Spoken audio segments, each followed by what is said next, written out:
Good morning student. இப்போ நம்ம பார்க்க போகிறது இன்கம்ப்ளீட் ரெக்கார்ட்ஸ். அதில் அடுத்து 6வது சம் பார்க்க போகிறோம். இதுக்கு முன்னாடி நம்ம answer for students work out exercise 6 அதுக்கான ஆன்சர் இங்கே கொடுத்துருக்குறாங்க. நீங்கள் போட்டிருப்பீங்கன்னு நினைக்கிறேன். இதில் என்ன நம்ம கண்டுபிடிக்கணும்னா டோட்டல் சேல்ஸ் கண்டுபிடிக்கணும். நீங்கள் கண்டுபிடிச்சிருப்பீங்கன்னு நினைக்கிறேன். செக் பண்ணிக்கோங்க. உங்களுடைய ஆன்சர் அது கூட கம்பேர் பண்ணி பார்த்துக்குங்க. இதில் என்ன தவறு இருக்கோ சரி பண்ணிக்கோங்க. நீங்கள் கரெக்டாக போட்டிருப்பீங்கன்னு நான் நினைக்கிறேன். ஸோ நம்ம இப்போ பார்க்க போகிறது எக்ஸைஸ் 6ல் accounts from incomplete record. Excise 6ல் ஒரு சம் கொடுத்துருக்குறாங்க. இதில் என்ன கேட்குறாங்கன்னா கால்குலேட் டோட்டல் சேல்ஸ் என்னன்னு கேட்குறாங்க. இந்த டிரான்சாக்ஷனை வச்சுட்டு going to find out total sales. Total sales நம்ம கண்டுபிடிக்கணும். சரி, டோட்டல் சேல்ஸுங்கிறது என்னது அப்படின்னா cash sales plus credit sales. இப்போ கேஷ் சேல்ஸோட கிரெடிட் சேல்ஸை கூட்டினோம்னா கிடைக்கிறது டோட்டல் சேல்ஸ். இங்கே நமக்கு கேஷ் சேல்ஸ் கொடுத்துருக்காங்க, கிரெடிட் சேல்ஸ் நமக்கு மிஸ்ஸிங் ஃபிகர். ஸோ அதனால் நம்ம கிரெடிட் சேல்ஸ் கண்டுபிடிக்கணும். கிரெடிட் சேல்ஸ் கண்டுபிடிக்கணும்னா டெப்டாருடைய லெஜர் போட்டால் தான் நமக்கு தெரியும். டெப்டார் லெஜர் போடுறோம் அப்படின்னா டெப்டார் ஃபுல் டீட்டெயில் கொடுத்துருந்தா நம்ம போடலாம். இதில் இன்னொரு விஷயம் ஒன்று கொடுத்துருக்காங்க. Bills receivable opening, closing bills receivable, opening bills receivable, dishonour ஆகிருக்கு பில்லு. இந்த மாதிரி வரும் பொழுது நம்ம we are going to open bills receivable ledger ஒன்று ஓப்பன் பண்ணணும். வெறும் பில்ஸ் ரிசீவபிள் மட்டும் கொடுத்துருந்தாங்கன்னா no need for open the bills receivable ledger. தனியாக லெட்ஜர் ஓப்பன் பண்ணணும்னு அவசியம் இல்லை. அதனுடைய ஓப்பனிங் கொடுத்து க்ளோசிங் கொடுத்து பில்ஸ் டிசானர் ஆகிருக்கு, பில்ஸ் பேரில் நீங்கள் கேஷ் ரிசீவ் பண்ணியிருக்கீங்க அப்படின்னு சொன்னால் நம்ம என்ன பண்ணணும்னா ஒரு பில்ஸ் ரிசீவபிள் லெட்ஜரை போட்டு அதில் இருந்து டோட்டல் பில்ஸ் ரிசீவபிள் நெட்டாக எவ்வளோ இருக்குன்னு கண்டுபிடிக்கணும். அந்த நெட் வேல்யூவை தான் டெப்டாருடைய லெட்ஜருக்கு கொண்டுட்டு வரணும். ஸோ அதனால இதில் என்ன பண்ணணும், டெப்டார் லெட்ஜர் போடுறதுக்கு முன்னாடி பில்ஸ் ரிசீவபிள் லெட்ஜர் முதல்ல போடணும். பில்ஸ் ரிசீவபிள் லெட்ஜர் போட்டுட்டு அப்புறமா டெப்டார் லெட்ஜர் போடணும். அப்படி போட்டு தான் நம்ம என்ன கண்டுபிடிக்கணும்னா கிரெடிட் சேல்ஸ் கண்டுபிடிக்க முடியும். ஸோ அதன் அடிப்படையில் ஃபர்ஸ்ட் நம்ம ப்ரிப்பேர் பண்ணுறோம் பில்ஸ் ரிசீவபிள் அக்கௌண்ட். இது பிஆர் அக்கௌண்ட் நம்ம சொல்லுவோம். பில்ஸ் ரிசீவபிள் அக்கௌண்ட்டில் லெஜர் ஓப்பன் பண்ணியாச்சு, டெபிட் கிரெடிட் பண்ணியாச்சு. பில்ஸ் ரிசீவபிளுடைய ஓப்பனிங் பேலன்ஸ், பில்ஸ் ரிசீவபிள்ங்கிறது ஒரு டெபிட் பேலன்ஸ். அதனுடைய நேச்சர் ஆஃப் அக்கௌண்ட் என்னன்னு சொன்னால் டெபிட். ஸோ ஹியர் ஓப்பனிங் டேட்டில் இருக்கக்கூடிய 1/4/2008 பில்ஸ் ரிசீவபிள் ஓப்பனிங் எவ்வளோ இருக்குன்னா 60,000 டெபிட் சைடில் எழுதிக்கிறோம். டெபிட்டில் 1st April டு பேலன்ஸ் ப்ராடவுன்னு சொல்லிட்டு ஒரு 60,000 எழுதிக்கிறோம். காரணம் இது opening bills receivable. Opening bills ரிசீவபிள்ங்கிறது டெபிட் பேலன்ஸை காட்டும். ஸோ பில்ஸ் ரிசீவபிளுடைய டெபிட் சைடில் அதை எழுதிக்கிறோம்.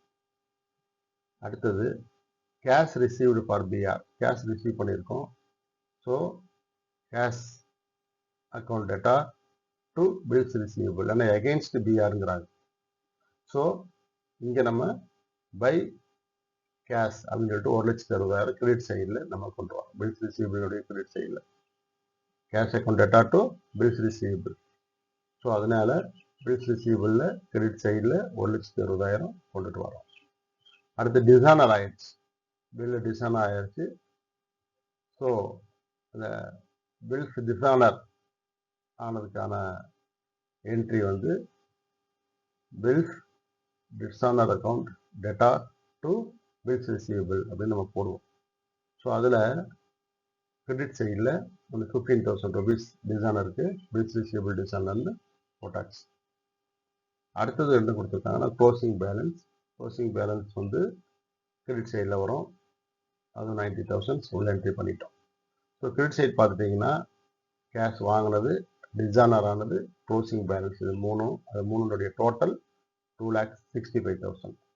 இதில் இந்த ஓப்பனிங் பேலன்ஸ் கழிச்சோம்னா நமக்கு கிடைக்கிற நெட் பேலன்ஸ் எவ்வளோன்னா 2,05,000 2,05,000. இதுதான் சண்டே டெப்டார்ஸ்க்கு ட்ரான்ஸ்ஃபர் பண்ணுறோம். இதுதான் பில்ஸ் ரிசீவபிள் நெட்டாக இருக்கக்கூடிய அமௌண்ட். கையில் இருக்கக்கூடிய பில்ஸ் ரிசீவபிள் எவ்வளோ இருக்குன்னா இப்போ நெட்டாக 2,05,000 இருக்குது. இதுதான் நம்ம இந்த லெஜர் மூலியமாக நம்ம கண்டுபிடிச்சது. இது எங்கே ட்ரான்ஸ்ஃபர் பண்ணுறோம் அப்படின்னா சண்டே டெப்டார்ஸ் அக்கௌண்ட்டுக்கு ட்ரான்ஸ்ஃபர் பண்ணுறோம்.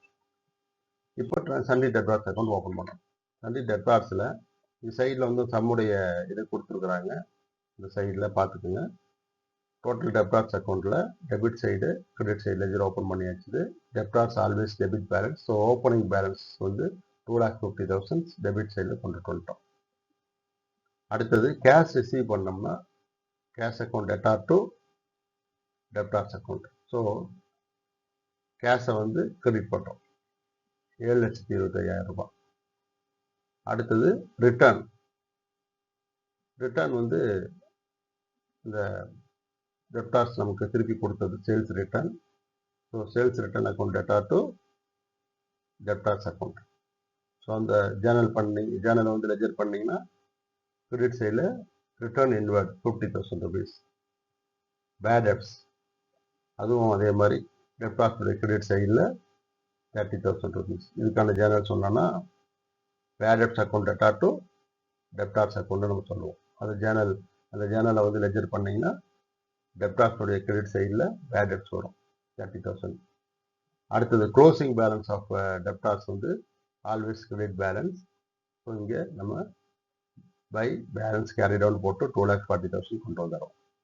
அடுத்தது நம்ம அங்கே ஆல்ரெடி கண்டுபிடிச்சி வச்சோம் இல்லையா பில்ஸ் ரிசீவபிள் 2,05,000 அதையும் கிரெடிட் சைடில் கொண்டு வந்தாச்சு. ஏன்னா bills receivable account debtor to debtors அக்கௌண்ட்டுங்கிறது அதோடைய ஜேர்னல். ஸோ அங்கேருந்து ட்ரான்ஸ்ஃபர் பண்ணுறோம்.